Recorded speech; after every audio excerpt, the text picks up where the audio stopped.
کیا تم نہیں دیکھتے کہ جتنی چیزیں زمین میں ہیں سب اللہ نے تمہارے زیر فرمان کر رکھی ہیں، اور کشتیاں بھی جو اسی کے حکم سے سمندر میں چلتی ہیں، اور وہ آسمان کو تھامے رہتا ہے کہ زمین پر نہ گر پڑے مگر اس کے حکم سے۔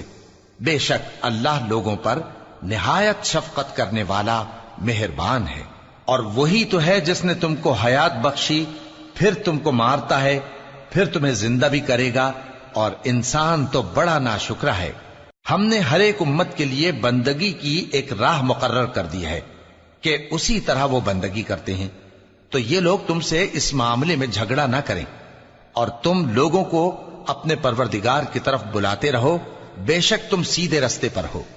اور اگر یہ تم سے جھگڑا کریں تو کہہ دو کہ جو عمل تم کرتے ہو اللہ ان سے خوب واقف ہے۔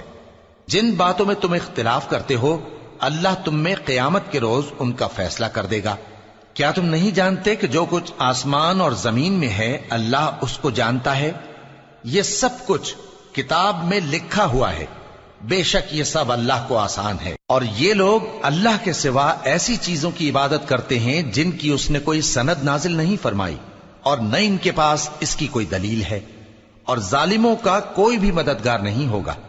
اور جب ان کو ہماری صاف صاف آیتیں پڑھ کر سنائی جاتی ہیں تو ان کی شکل بگڑ جاتی ہے، اور تم ان کے چہروں میں صاف طور پر ناگواری دیکھتے ہو۔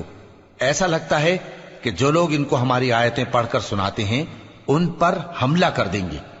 کہہ دو کہ میں تم کو اس سے بھی بری چیز بتاؤں، وہ دوزخ کی آگ ہے جس کا اللہ نے کافروں سے وعدہ کیا ہے، اور وہ برا ٹھکانہ ہے۔